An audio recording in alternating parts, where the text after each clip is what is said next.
Hello, I'm Nurbek Savitakhunov and you're watching the news from Kazakhstan. Sentences were passed on Monday, June 4th in relation to oilmen accused of being involved in riots, resisting authorities and looting last December in Zhanaozen. Only 23 out of 37 defendants were released in the courtroom. Here's a detailed look at what went on behind the courtroom doors. 3 young men were acquitted and released in the courtroom. 5 more were pronounced guilty but pardoned, and 16 people received suspended terms. The rest were sentenced to 3 to 7 years in a minimum security prison. The strictest verdict of 7 years was given to Roza Tulitaeva. All family members came to the court with the hope that their loved ones would be acquitted and released. However, when the judge started reading the verdict and announcing prison terms for the oil workers, the people broke down. The observers believe that the verdicts were not fair because the defendant's guilt was not proven during the hearings.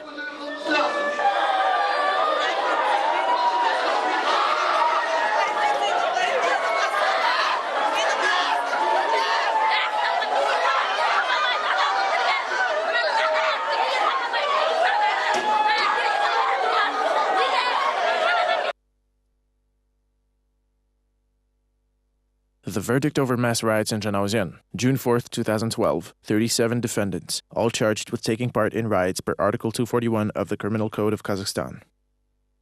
Acquitted and released in the courtroom: Mels Sarabayev, Yertai Yermokhanov, Zhenis Bapilov. Sentenced and pardoned, released in the courtroom: Karl Bigzhanov, 2 years, pardoned. Aybek Munait Pashev, 2 years, pardoned. Danat Murinbayev, pardoned. Adilbek Shamov, 3 years, pardoned. Yesengeldi Abdurrahmanov, 3 years, pardoned. Suspended sentences: Janbur Yergaziyev, 2 years, suspended. Parachat Dusinbayev, 2 years, suspended. Janaydar Utibekov, 3 years, suspended. Sisen Aspentayev, 3 years, suspended. Muratbay Jumagaliyev, 3 years, suspended. Samat Koyshabayev, 3 years, suspended. Rasul Muhamedov, 3 years, suspended. Islam Shamilov, 3 years, suspended. Baurjan Telegenov, 3 years, suspended. Nursultan Mukashev, 3 years, suspended. Jigera Manjolov, 3 years, suspended. Ayjan Dusinbayeva, 3 years, suspended. Salmat Isakov, 3 years, suspended. Anwarbek Tajanov, 3 years, suspended. Khairat Koyshabayev, 3 years suspended sentence and 2 years correctional term. Serik Akzhigitov, 3 years suspended sentence and 2-year correctional term. Prison terms of 3 to 7 years. Roza Tulitaeva, 7 years. Maksat Dosmagambetov, 6 years. Naren Jarulgasinov, 6 years. Kanat Jusibbayev, 6 years. Shabdal Utkilov, 5 years. Tanatar Kaliyev, 4 years. Talgat Sakhtaganov, 4 years. Nurlan Askaruli, 3 years. Marat Aminov, 3 years. Khairat Adilov, 3 years. Jaras Bizmagambetov, 3 years. Baurjan Nepes, 3 years. Murat Kozbarmakov, 3 years. The verdict is in. The 37 oil workers received sentences of varying lengths and degrees. One of the longest was given to civil activist Roza Tulitaeva, who will be serving 7 years in a minimum security prison. In one way or another, those who were convicted are either union members or strike movement activists. At the same time, people who are in no way related to the strike or were at the square on that fateful day by accident received suspended sentences or were pardoned altogether. The story continues next. The announcement of the verdict on the case of Zhanaozen riots began with the police blocking the entrance.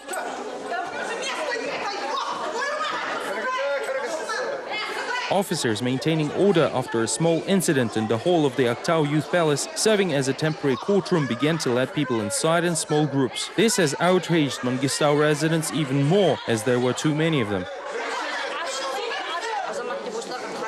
What kind of citizens are they? They're here to see the tears of misery of the Kazakhs. Let it be fair and just. Once everyone was seated, 37 defendants in handcuffs were escorted into the room. They were also brought in by small groups. Slightly concerned family members were whispering, wondering where was Roza Tulitaeva. Everyone was expecting to see her because the prosecution had requested the longest prison term for her.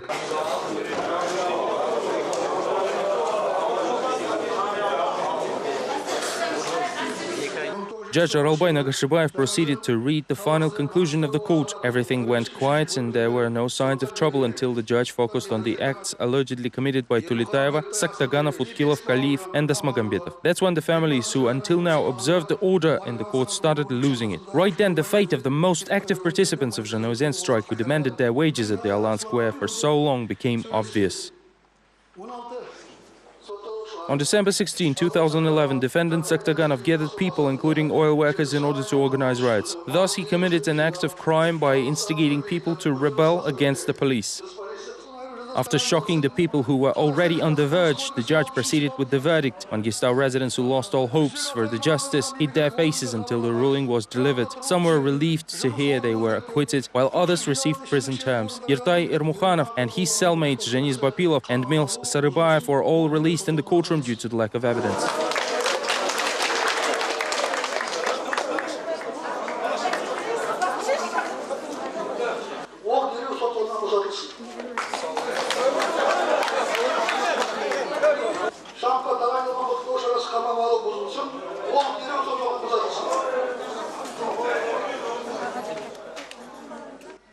The acquitteds were met with applause. The euphoria filled the air of the courtroom, yet it didn't last long. As the number of the accused who were sentenced to long terms increased, the anger got the best of the crowd.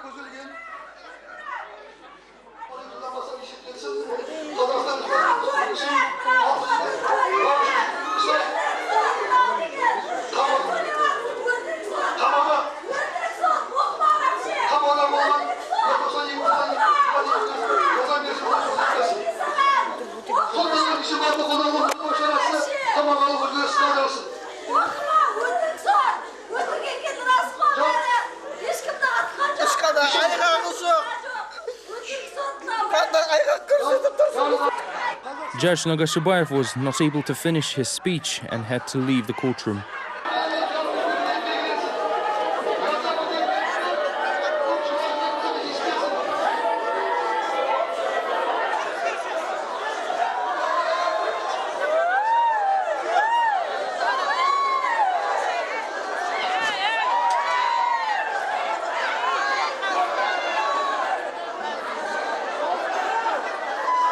The severe sentence against the 35-year-old Naren Jarulgasynov seemingly paralyzed his mother, Shandos Aktayeva. With eyes dried from tears, she was begging for help. Everybody talked about the innocence of her son, as well as the rest of the falsely charged defendants. According to politicians, social activists and legal experts who monitored the trial, the hearing of massive turmoil in Zhanaozian case will be included in the recent history of Kazakhstan. It all started with the Mangistau region oil workers' strike. On May 26 last year, Ozyenmunay employees gathered in support of their colleagues from the Yersai Caspian contractor and Kazmunay. Around 20 people went on a hunger strike, while 250 did not show up at work. People demanded to increase salaries, pay them industry compensations, and free the lawyer Natalia Sokolova. Workers had been standing at the Zhanaozian Square under the burning sun for 7 months. All this time, they had never been visited by the MPs or the Kazmunay management from Astana. In the meantime, oil workers demanded to meet with the president's son-in-law Timur Kulibayev. The protest action was denounced by the court as illegal. People lost their jobs and were left without income. On December 16th, in honor of the 20th anniversary of the country's independence, local officials organized a celebration right at the strike location. The celebration ended with clashes with police and mass unrests, accompanied by disorder, arson, and looting. According to official data, 16 people died, about 100 were wounded. Martial law was introduced in the city. Even though President Nazarbayev said that the labor conflict should not be tied to the hooliganism that ensued, the strike's activists ended up in court. Most of them were pronounced guilty of taking part in the unrests. Well-known political and public figures were present in Aktau at the announcement of the verdict in the events of Zhanaozian. Most of them were not surprised by the indictments, but were outraged over the harsh nature of sentences against those whose guilt was not proven in court. We thought the judgment would be fair. It turned out to the contrary. 10 people are still being held there, even though they should have received suspended sentences at the maximum, but they still should have been released. This is all of the government's doing. The sentence was ordered by the authorities. It is obvious. As the Russian saying goes, the fish starts rotting at the head. If only we had a good head. Otherwise, it is not clear why all who had been accused under the same article received different verdicts. We're going to appeal. First, we were shot at for nothing, then received suspended sentences, and we have spent half a year in prison all for nothing. This was an unfair verdict. It made people cry and suffer. Only a few defendants were acquitted, and several were sentenced. And those who were accused of organizing the riots were sentenced to very harsh terms. I've been observing the trial all these days, and in most of those accusations, the guilt has not been proven. The prosecution's trump card were the so-called secret witnesses. To this end, the judges said today that their testimony will be excluded, but nevertheless, there's a paradox that everyone is acquitted, but these 8 people have been sentenced.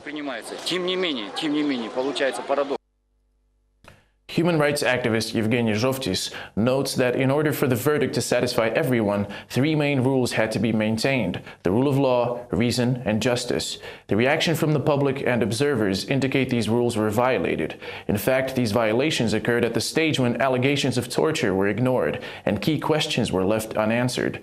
Thus, the verdict looks like a mere formality rather than an informed decision on one of the most important and tragic events in Kazakhstan history. It is noteworthy that the trials were done separately. The policeman's trial was separate from the oil workers' trial, even though the event was the same. They should have searched for the truth on both ends. Who gave the order to open fire? Why were they not properly prepared for the possible provocations and unrest? Why did this unrest take place at all? Who provoked the workers at the square? Who are those mysterious men in black or those masked youths? That is, they have established practically nothing in court. Zauresh Batalova finds the verdict cynical and says this turn of events was predictable. However, Batalova is more dissatisfied with the work of human rights groups, claiming they did not make enough of an effort. Personally, I am not satisfied with our own civic organization's activity. I believe that our work was not consolidated enough. I believe that there were different ways to render assistance, from monetary and material to moral and judicial support. We should have acted in unison. We should have developed a unified defense strategy.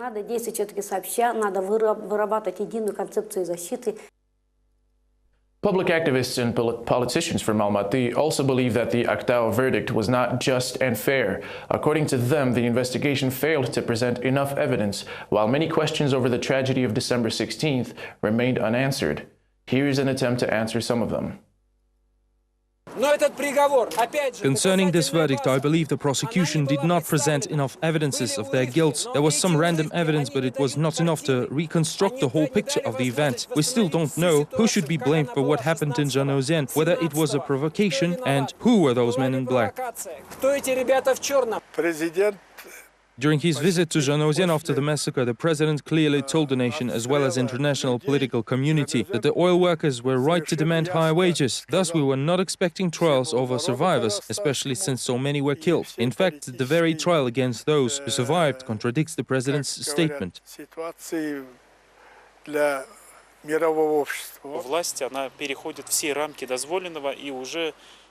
The authorities have gone beyond their rights and crossed the limits of what is allowed. I mean, it is incorrect to prosecute not only the person with a political view and political position, but also ordinary citizens who were simply demanding higher wages, better working conditions and social protection. They are prosecuting ordinary people who demanded basic human rights and freedoms. It was hard to believe in the fairness of the verdict, and of course it is not encouraging. Roza Tulitaeva, a woman who fought for the children and supported the wives of oil workers, was sentenced to 7 years, just like those strong men who stood right next to her. I think she does not deserve this penalty. Also, the fact that the judge had to retreat means these people are strong and stand for the truth.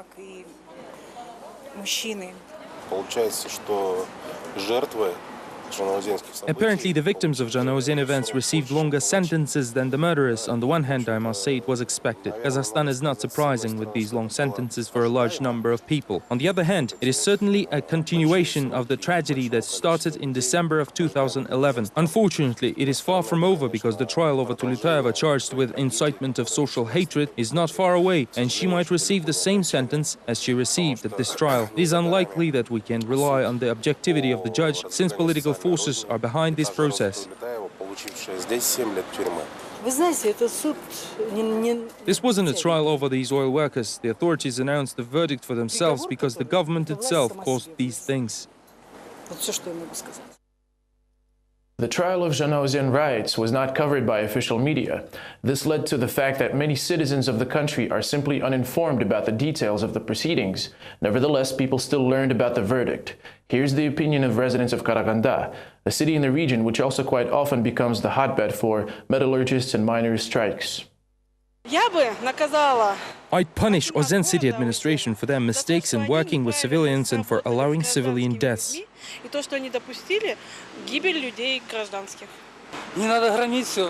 They shouldn't have looted, burnt or broken anything. Everything is just. One thing is to protest peacefully and in a civilized manner. Another thing is to do what they had done. This is not fair, but you can't do anything about it. No one can. It's useless. Why did they have to vandalize and break everything and looting? It was way over the line, and this is why they got this punishment.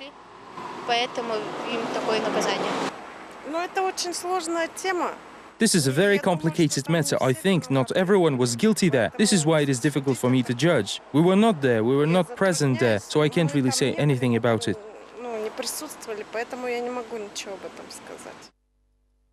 On Monday, the Almaty Administrative Court fined 2 participants of the May 31st action commemorating the victims of political repressions. A fine of 20 minimum calculation indices, the equivalent of a little over $200, was issued to Alga party member Adiljan Kinjagaliyev, who voluntarily showed up at the hearing despite the failed attempts of police to locate him since Monday morning. I have no regrets for what had happened, nor for participating in the rally. Many years ago, one of my grandfathers was executed and my family fell victims to repressions. We must never forget about the people who suffered, who are suffering now, and who will likely suffer in the future.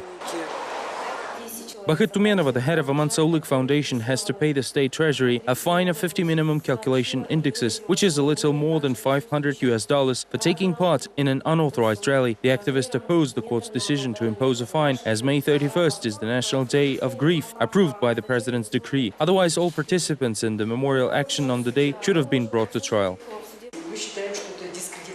We believe it discredits the president's decree, which, as you say, has the force of law. It's important to remember that the Day of Grief was officially declared as such on April 5th, 1997 by the president's decree 3443, which has the force of law. This means we had every reason to assemble on that day as on any legalized day.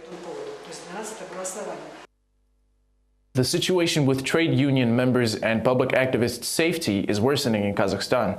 This concern was voiced on Monday at a press conference in Astana. From January to May of this year, the Soros Foundation conducted research and revealed that around 150 citizens of the country have encountered various types of threats. More details from Astana next.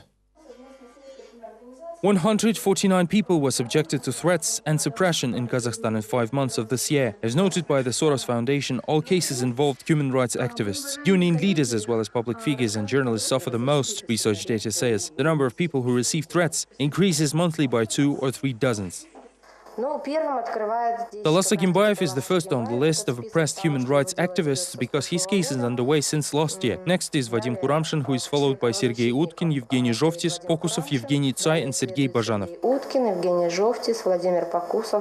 Administrative arrests and fines remain the most popular threats. In addition, criminal cases were instigated against 14 people and 8 activists were incarcerated in temporary detention facility. There are also phone conversations tapping dismissal from work and physical assaults. Talas Akimbayev went through the most of this list. In April of 2011, he was attacked by unknown individuals who later spent 7 days in prison. Akimbayev is confident that persecutions are related to his active civil stand. The human rights activist once had become famous for filing a lawsuit against Kazhimkhan Masimov, the father of the current prime minister. Of course, he lost the suit, but still kept his views. Not only the human rights activists, but also the people who speak the truth openly, always were, still are, and will always be in disfavor of any authorities, no matter how good those are. At the same time, official defenders don't feel safe either, say representatives of the interior before the start of an international motor rally dedicated to the memory of Gaziz Baitasov. On November 12, 2011 in Taras, police captain Baitasov covered the suicide bomber Maksat Kariev with his body right before the terrorist exploded an attached device. The law enforcement officer thus saved the lives of his colleagues. We're going to honor the memory of the deceased national hero Gaziz Baitasov and other officers who died while on duty. In total, 28 people died last year, and there were 682 casualties in the last 20 years.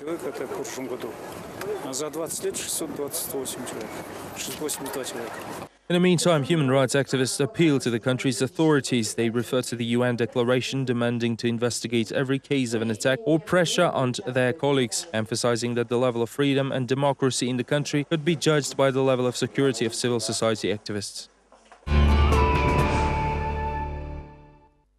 June 5th in Kazakhstan was announced as the day of mourning for the border guards who were killed at the Arkan-Kergen checkpoint. Nursultan Nazarbayev signed an appropriate decree on Monday, 5 days after the incident. In the meantime, the victims' names have not yet been released. We don't have the right to disclose information since we have signed a non-disclosure agreement.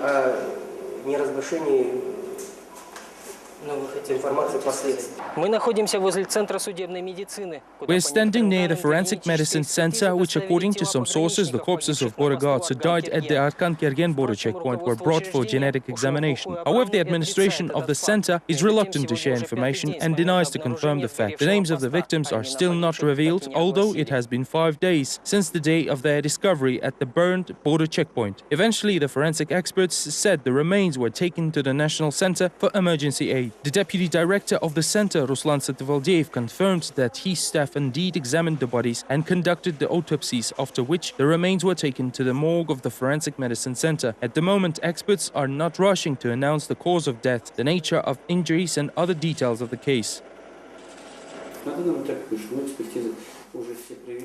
All examinations necessary have been carried out. Right now, we're just analyzing the data and not hiding anything from you. So, as soon as the examination will end, you will receive fully reliable information.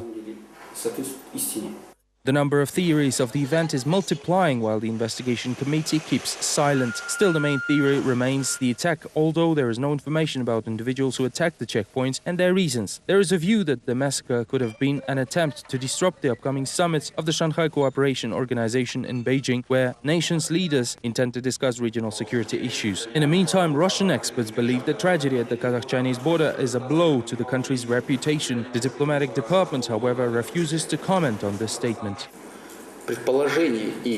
At the moment, I'm not commenting on the assumptions or insinuations of any experts, regardless who they are. The MPs and officials insist that it is necessary to wait for the results of the investigation conducted by the Special Commission, though many already adhere to the theory announced by the head of state, who viewed the incident as another terrorist attack. In his address, the leader of the nation said the organizers and executors of the attack will be found and punished. Likewise, he spoke about the other national emergency, the riots in Zhanaozen. At the same time, the government did not announce the mournings for 17 victims of shooting, despite the public demand. Kazakhstan has reinforced its border security with China after the death of 14 border guards, including an officer, 3 contract soldiers, and conscripts. Experts and political analysts put forward different scenarios of the incident. The next report sheds light on the situation. At this moment, entering the Arkan-Kergen checkpoint, where 14 frontier guards and a huntsman were killed last week, is virtually impossible since a pass and entry system is in place.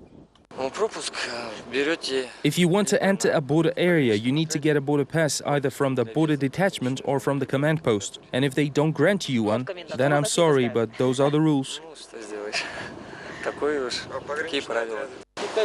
The Chinese cannot pass here, even if they are somewhere there behind the border. Border guards know that. You can ask them if you want. The picture did not get any clearer over the weekend. The crime scene is rather remote area, 60 kilometers from the nearest populated place, and even cell phone signal is very unstable here. The public is still in the dark regarding the border accident and whether it was caused by military hazing or an attack of Chinese smugglers. Military officials do not speak of other versions. The barbaric murder caused a substantial public response. However, military officials initially tried to conceal the incident from reporters. Now the main problem is the lack of information.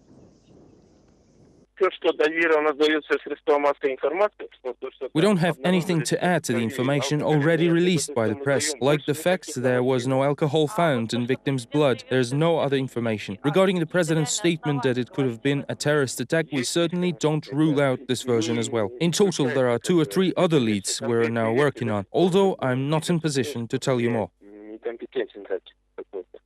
The information void was filled by the head of the country, although his statements sent an equivocal message which no one has interpreted yet. I believe this was a terrorist attack, perhaps caused by internal clashes, although it's too early to talk about that. However, the barrack and the officer's house were burned down and dead bodies were found while clearing the debris. I instructed to thoroughly investigate the incident, find those responsible, identify the reasons and take appropriate measures. Найти причины случившегося, и потом мы будем принимать соответствующие меры.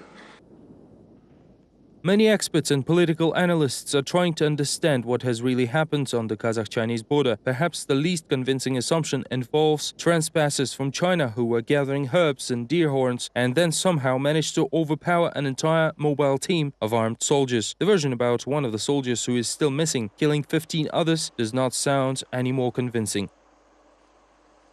Как версия, я не исключаю, что это вот со стороны уйгурских вот сепаратистских. One of the possible explanations is the attack of Uyghur separatists and extremist terrorist groups. To attack a border patrol unit, one needs to have the intelligence skills, information regarding the officers on duty and their daily routine. The attack needs to be carefully planned, carried out, and after everything is done, the perpetrators must leave the area without being detained. There could be someone on the inside assisting these extremists. Уничтожить, а потом уйти, отход сделать, понимаете?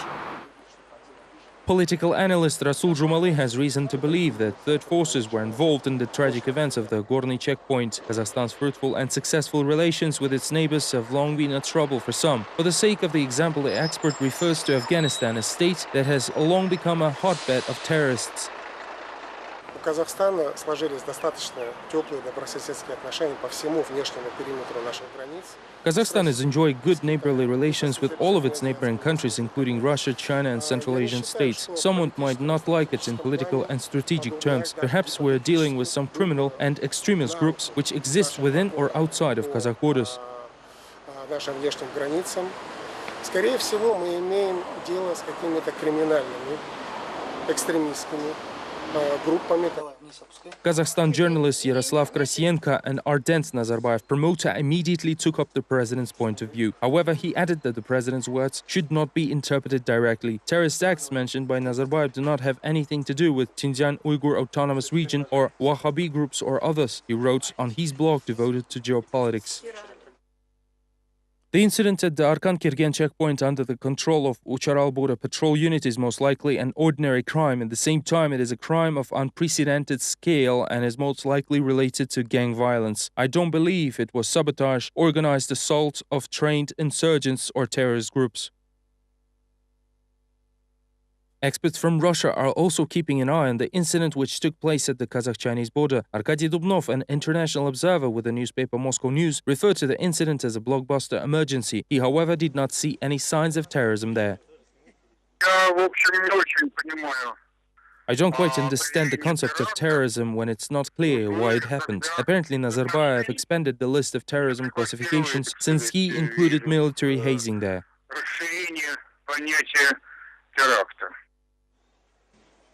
As of Monday, the investigation team has been working on the crime for already 4 days. All this time, the names of the killed border guards are kept secret. This is all we have time for now. Thank you for watching. Goodbye.